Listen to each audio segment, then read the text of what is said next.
Welcome to the Great Detectives of Old Time Radio. From Boise, Idaho, this is your host, Adam Graham. If you have a comment, email it to me, box13@greatdetectives.net. Follow us on Twitter @Radio Detectives and become one of our friends on Facebook, facebook.com/Radio Detectives. Now, I've mentioned before that I have written some superhero comedy novels.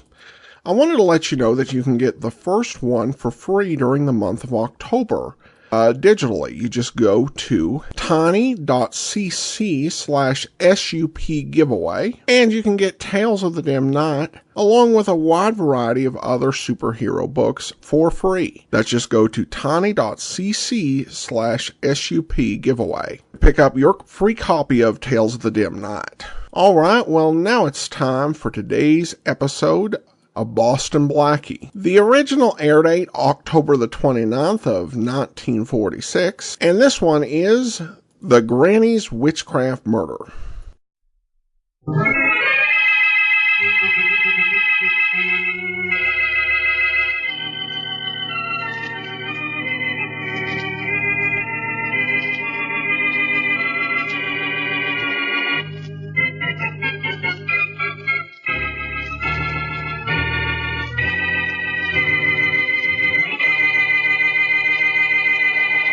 Hi, Blackie. Are you having fun? Hi, Mary. Oh, it's a cute costume. Who are you supposed to be? Joan of Arc, the Queen of England, or the Belle of Brooklyn? I'm Mary, Queen of Scots. Only right now I better be Mary, Mistress of Sandwiches, hadn't I? Keep everybody amused, will you, dear? Any suggestions on how that's done? Well, if I knew, you'd be king about the sandwiches. Hey, by the way, you look awfully thick as Robin Hood, Blackie. Are those real arrows? Sure, but I'm not really Robin Hood. I'm actually Cupid with clothes on. It's cold out. Well, Cupid, old kid, aim a couple of arrows where they'll do the most good. I'll be seeing you. Oh, and remember, there is no mistletoe under the chandelier. Only you can forget that when I get there. I will. Hurry with those sandwiches, will you, Mary? You bet I will. I'm the kind of a guest who has an appetite for adventure, but I've also got a craving for something a little more substantial. I'll be over at the piano. All right. Okay. Blackie. What's the matter, Mary? Where are the sandwiches and why the puzzled look? This is a party. You know, have fun. Hooray, whoopee. What's wrong? Oh, nothing except that there's a very funny-looking old lady out in the foyer asking for you. Really? How funny looking? Very, very. She's wearing a long black dress. Her hair is practically white, and it's so stringy, and it could be arrested for loitering all over her face. Oh, what about the face? Well, from what I could see, maybe her hair doesn't cover enough of it. Sounds like a description of my schoolgirl sweetheart. Well, this is a costume party, Mary, and anybody can come dressed as anything she likes, I suppose. This gal overdid the privilege, I can tell you. She's a little eerie, no kidding. Well, I'll see her, and if the worst comes to worst, I'll grab her broom and ride off on her. Blackie, you don't know how close you might be to what that gal actually is.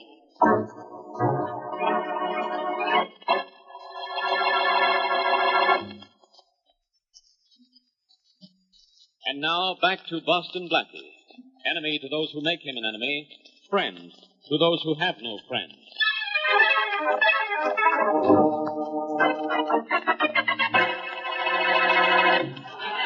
See you later, kid. Hello, I'm Boston Blackie. You want to see me? Yes, but I think you should have said you want to see me. Oh, well, I apologize. Say, that's quite a get-up you have there. Who are you supposed to be? I'm Granny. Well, it's a cute gag, and it's a cute costume. So, well, why don't you come inside and join the others, Granny, old gal? I'm not here as a guest, Blackie. I came especially to see you. What is it, Granny? Are you in trouble? Oh, no, Blackie. I'm not in trouble. You are. Oh, really? What kind of trouble am I in? What do I do? Break my shoelace tomorrow morning? You may never see tomorrow morning, Blackie, unless you listen to me. Aren't you being a little corny, Granny? I don't know how to convince you, Blackie. All I know is that something told me to come here tonight and warn you that death is very close to you. Something told you to come? Yes. I sit alone, and all of a sudden things come to me. They tell me what's going to happen. They dare me to do something about it. You are serious, aren't you? Well, thanks for coming, Granny, but I can take care of myself. Death is very close to you. It may come tomorrow. Death may come in a car. A blue car. A big blue limousine. You're going to have me believing this if you don't stop. I'll stop. I have nothing else to say. But I can be found at my house. 50 Lincoln Lane. If you need me. Remember what I see, Blackie. Death and a big blue car. Tomorrow. Go back to your party, Blackie. Have fun while you can tonight. But keep away from the chandelier. The middle chandelier in that room. Good night.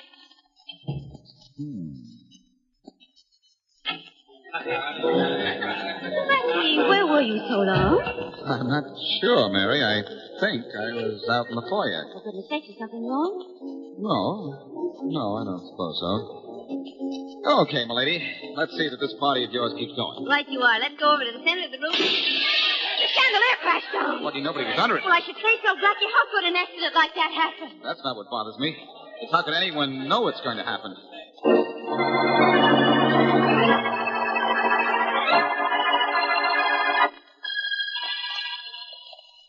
Well, Blackie, if you're going to continue to walk knitting your eyebrows, at least do something constructive with them. Make me a sweater, maybe, huh? Mary, I can't get over that old lady who came to your party last night. After all, she did warn me about the chandelier.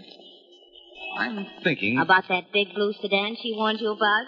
What's the matter with you? Are you scared? You know better. I'm not scared. Just careful. Well, there goes the traffic light. Let's get to the other side of the street and on to another subject. Come on. Okay. Let's talk about the weather.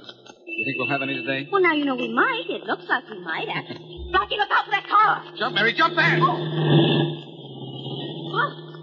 that driver tried to run us down to me. I'm scared. And there's two of us. Lucky we made the curve in time. Blackie? Yes? Blackie, did you see the color of that big car that almost ran us down? I wasn't paying too much attention, but I think it was blue. It was blue, and it was a limousine. Yeah. So Granny's prediction was right. That settles it. I'm going to see her. Well, no, I am. Don't be. Apparently, Granny can foretell my future. I'm just going to see her to make sure I have one.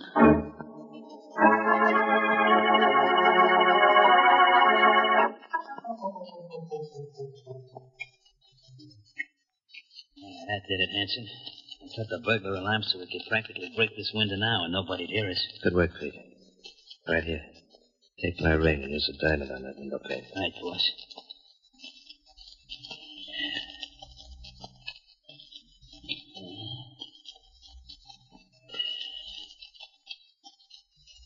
There we are. Now the suction cup takes the glass out without any trouble. Just a couple of taps. That did it. Good. I'll hop in and pick up that dough. Payday for this factory's tomorrow. There ought to be $25,000 in small bills in that safe. Not bad for an hour's work. This job took more than an hour, Pete. I had to plan it, case it, figure out the best time is on a Sunday afternoon. It took weeks. Well, 25 G's ain't bad for a couple of weeks work either, boss. Boost me in that window, will you? Yeah, okay. I'll wait out here in case the watchman changes his routine. Besides, he needs some exercise. All right, up you go, Pete. I'll be seeing you in a couple of minutes. Okay. Yeah, I'll be seeing you and $25,000.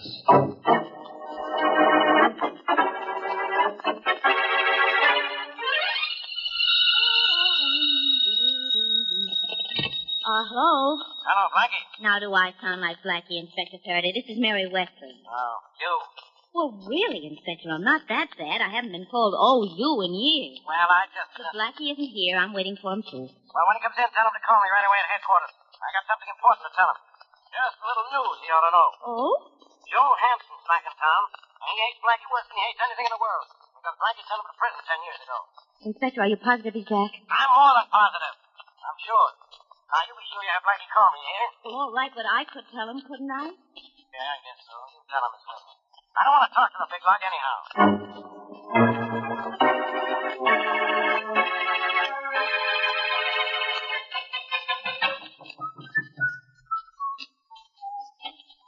Yes.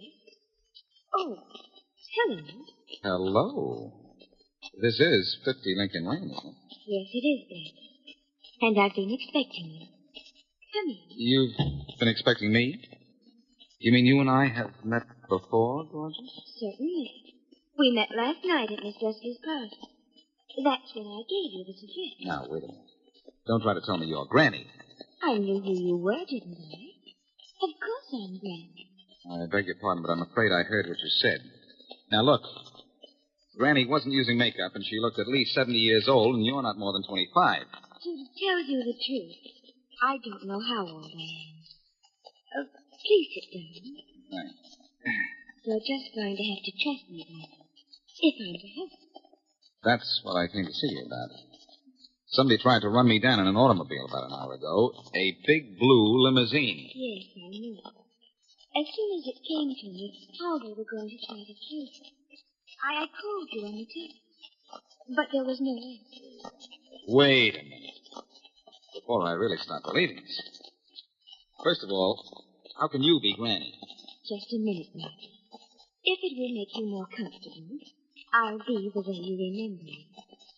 I'm going into the next room now. All right. What's in there? Your crystal ball or your magic wand? Nothing's in here, Blackie. Except my book. Please wait. I'll wait, but it isn't going to help me understand any of this. Well, you said you wouldn't be long. It's practically 10 seconds. What's going on?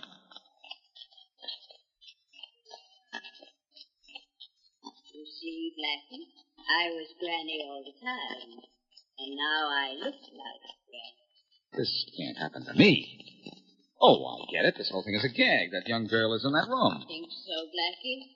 Come look. You bet I will. Well, Blackie, you're looking? Yes, I am. She's not here. There's no door to this room except the one I just came through. Oh, I get it. She went out through this window. It's barred and bolted, Blackie. See for yourself. I'm seeing, but I'm not believing. There'd be no place for her to hide. There's nothing here except these books, Blackie. You must believe me now. I've got to find something to believe in a hurry. Believe in me, Blackie. I'm trying to look out for you. Blackie, you mustn't go near Victoria Street tonight. Victoria Street? Why mustn't I go near there? Because of the fire. What fire? The one that will break out at 8 o'clock tonight. There'll be a fire at 8 o'clock, and you know it now? I don't get this. I don't get any of it unless you're a... What, Blackie? A witch? Well, yes. Are you a witch? I don't know, Blackie. Maybe I am. Sometimes I'm sure I am. Like now.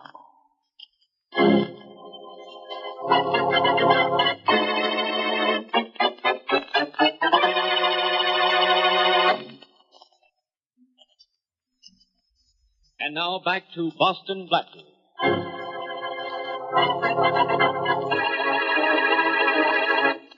At a party given by his girlfriend, Mary Wesley, Blackie is confronted by an old hag who predicts 2 attempts will be made on his life. When they happen, Blackie goes to see her, only to be met by a very beautiful girl who insists it was she who warned him the evening previous. Along with this development comes word that Joe Hansen, lifelong enemy of Blackie's, is in town. But Blackie's immediate concern is the startlingly accurate predictions of his mysterious advisor. And as we return to our story, Blackie is at home, reading up on witchcraft. How much longer are you going to strain your eyes over that book, Blackie? Until I find something that makes this witch case make sense. I've gone through 2 books on witchcraft, 2 books jammed with case histories of supernatural predictions which came true. Now, here. This one, as recently as 1859. A woman... I'll read it. Mary Thorpe Prescott foretold her husband's death 2 months before it happened. He died as she predicted, in exactly the way she predicted. He was struck by lightning while returning from a school board meeting. Oh, that's nonsense. Sure. It couldn't have happened, only it did. See who that is at the door, will you, Mary? Yes, but suppose it's that Joe Hansen Inspector Faraday called you about. If it is, say I'm not home. It won't be Hanson, Mary. Hanson wouldn't ring. Well, okay, if you say so, only I wish you'd please give up those books. Not right now, Mary. Well, if that's the way you want it, all right, it's all right by me. Oh, Inspector Faraday. Yeah, Inspector Faraday. Blackie in? He is? I told him about Joe Hansen, Inspector, only he's got other things on his mind. What mind? Hello there, Inspector. Thanks for the tip on Hanson. I'll take care of him as soon as I figure out what's happening between me and a witch. What? Blackie, are you batty? He's witch wacky, ghost spoopy, and spook silly, Inspector. That's probably right. By the way, Faraday, why aren't you at the fire on Victoria Street? Wasn't anybody hurt? What fire on what Victoria Street? There isn't any fire down there. Never mind. What's this about Joe Hanson? You got my message. He's out of jail. Because you helped send him up, I thought you ought to know. I'll take care of him when I take care of my other problem, Faraday. Say, maybe we got some news about him downtown. Is it okay to use the phone? Thanks. I didn't say you could use it. You didn't say I couldn't either. Blackie, why is it you and I always battle this way? The reason, Faraday, is you and I. Headquarters, Rollins. Rollins, this is Faraday. Anything going on? Oh, no, Inspector. Nothing. No news on that Johansson guy? No, nothing, Inspector. Everything's very quiet. Big fire down at Victoria Street. But let's go. Well, let the fire department worry about that. I'll call you back, Rollins. Bye. Well, no news, Blackie. That's what I thought. What's this all about? The fire department worrying? What about? Well, who cares? Something about a fire down at Victoria Street. I'm going home. So long, Miss Wesley. Goodbye, Inspector. You too, Blackie. I'm going to go home, get these shoes off. Victoria Street. Blackie, how'd you know about the fire at Victoria? Never mind. I wouldn't get a sensible answer anyhow. For once, the inspector's right. He wouldn't get a sensible answer out of me. Mary, I'm going back to that house on Lincoln Lane as a delivery man or something. Oh, I wish it... All right, but be careful, will you? Oh, I will. Don't worry. One thing you can count on. When I get there, I'll keep my witch about me.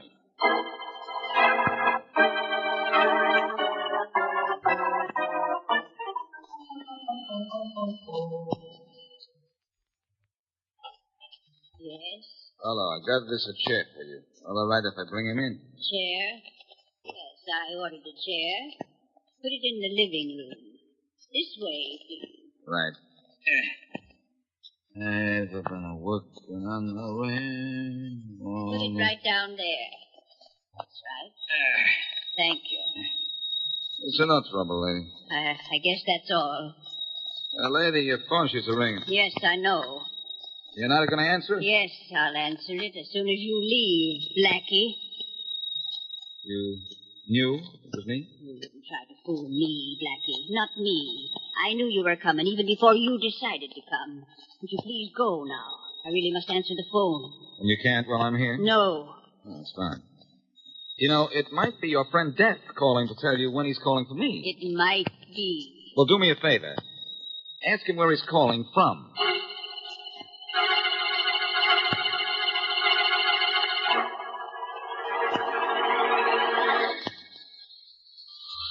Oh, what a snap this town is now, Pete. What a snap. In a minute or two, this torch will burn right through this safe, and we'll have 30 grand more in the kit. Yeah, I know, Hanson. This and the job we did yesterday afternoon will give us plenty of sugar. Yeah. That did it. Now for 30 grand in diamonds, Pete. Clean, clear, cold diamonds. Keep them for 6 months. And get rid of them. Live on Easy Street. Maybe. Sure, maybe. Everything's got a maybe. Put that flashlight on this train and you'll see how close to positively our little maybe is. They're awful pretty, Hanson. It should be 30 grand, don't you think? No, Richie Big Guns. Smart. Blackie. That's right. And don't get nervous, you see. All I want right now are those diamonds. And what if I don't get... Now, Hanson, please, don't let me answer that. All right, Blackie, tell me, how'd you know about this job? How did I know about it? I'll tell you, Hanson. A witch told me.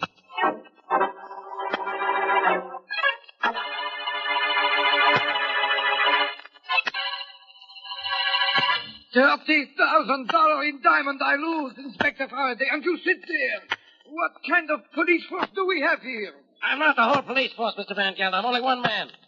We got men working on your case. You've got men working on my case. So what does that mean? Did I come to headquarters just to be told that? To tell you the truth, Mr. Van Gelder, I don't know why you did come here. He doesn't know why. $30,000 worth of diamonds, why? Isn't that enough? Blackie, go away. I got trouble. He's got troubles. I've got troubles. I want my diamonds. I want them. Do you understand? Look, Mr. Van Gelder, I told Never you mind, that... Inspector, never mind. All Mr. Gelder wants is his diamonds. Here they are. My diamonds. My diamonds. Thank you. I had my diamonds. I had my diamonds. I had my diamonds. Blackie, where did you get those stones? I brought them here, didn't I? And Mr. Van Gelder is happy, isn't he? So what difference does it make where I got them? Besides, I'm going to let you in on something. Yeah, I can hardly wait. Listen, Faraday. Do you know that witch business I told you about? Which witch? Never mind. It's all tied up with Joe Hanson, anyhow. Hanson, eh? Hanson A, B, and C. First of all, he hired an old hag to tell me a couple of things that were going to happen. Go ahead. You aren't making sense, but that's nothing new. Well, he hired this old gal, old pal, knowing I'd be very curious and investigate it, which left him free to do what he wanted to around town. Why should he worry about you? He had a reason, Faraday, believe me. He knew that as soon as I found out he was loose, I'd be on his trail, and he wanted to keep me busy, so he hired that old goon. You think Joe Hansen planned this and then made the old dame's predictions come true? That's right. He engineered everything. The falling chandelier, the big blue limousine, the fire on Victoria Street, the library with sliding panels so one girl could disappear and that granny make an entrance. I know that all now. Well, who told you? A little bird? No, a little telephone. What? I tried to get in that house on Lincoln Lane as a delivery man, and it didn't work. But I had brought along a telephone cut-in outfit, and that did. I heard Hansen telling that old would-be witch his plans. Yeah, about what? About a job he was pulling last night. Only Hansen doesn't know that I listened in on it. He thinks that Granny told me about it, and if I know Hansen, he's going to try to get Granny for that. So what? Where do we go from here? 50 Lincoln Lane. Think you can find your way there by yourself? Oh, I don't know. I'll try. Of course I can. Only remember, I'm not taking orders from you. What do you want me to do? Meet me there. Hansen wants to get Granny, and I want to get him.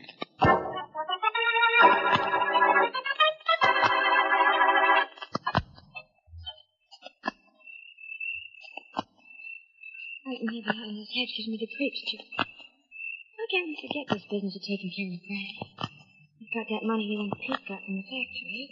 We can get out of town right now. Can't do it, sugar. Gotta take care of that double-crossing old dame. I killed Pete because he tried to cross me, and I'll kill her, too. I gotta do it.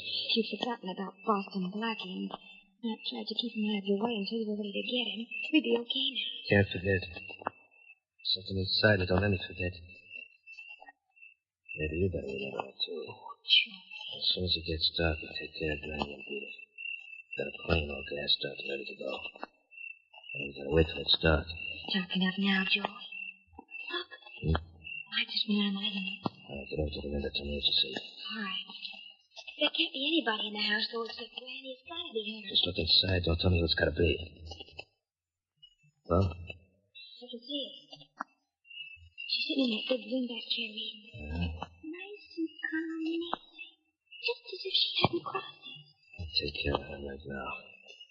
Run over to the window, would you? Sure, Joey, I'm sticking close. Not that close. Joey. Look at the way of my arm. I need this arm of mine for something special. Yeah. It won't break anyhow. This window isn't latched. Move away a little. I can pry it open with this jimmy. She'll hear. If she does, she'll be dead that much quicker. You're carrying my gun. Give it to me. Sure, Joey, she will. Here's the gun. You gotta watch Joey, can't You can do anything as long as you keep your mouth shut. I can rest my arm on this windowsill so I'll be sure I don't miss. Go ahead. Go ahead, Joey, go ahead. I can hardly wait to see you shoot. Just want to make sure I don't miss, and I won't. My hand's nice and steady. Here's where she gets it. Right now. Turn that window down. It's all turning. Oh, it won't do any good, Sugar. You and your boyfriend are through. It's you, is it, Blackie? That's right, it's me. My gun, and I've got another friend, Inspector Faraday, who's coming around the house to grab it. I'll never forget you for this, Blackie, never. Poor boy. You haven't got much time to remember anything. And, Sugar, Yeah. you tried to pretend you were the young edition of Granny. Well, by the time you're out of jail, you'll be older than she is.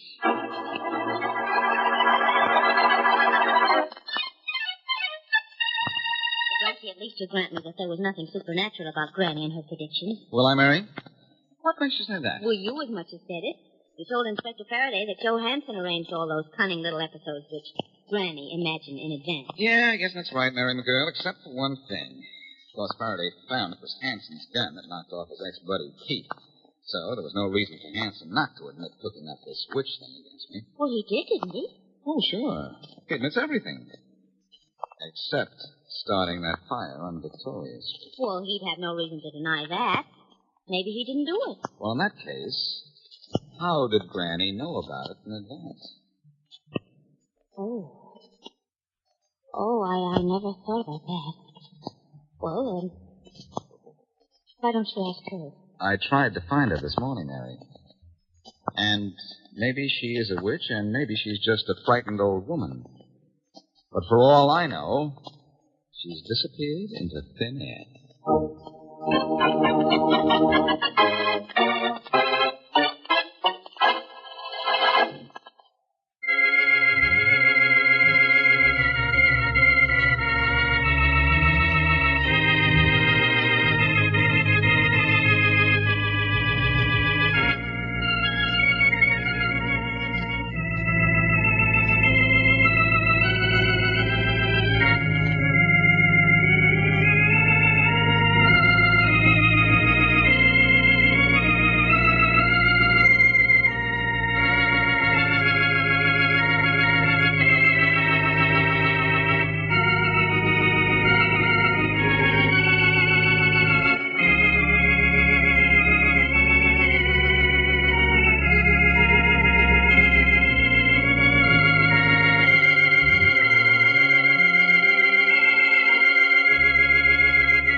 Hi, this is Andrew from OTRWesterns.com. I wanted to invite you to come take a look at our site where we put out podcasts of old-time radio westerns. Check us out at OTRWesterns.com. You're listening to The Great Detectives of Old Time Radio with Adam Graham. Now let's get back into the show.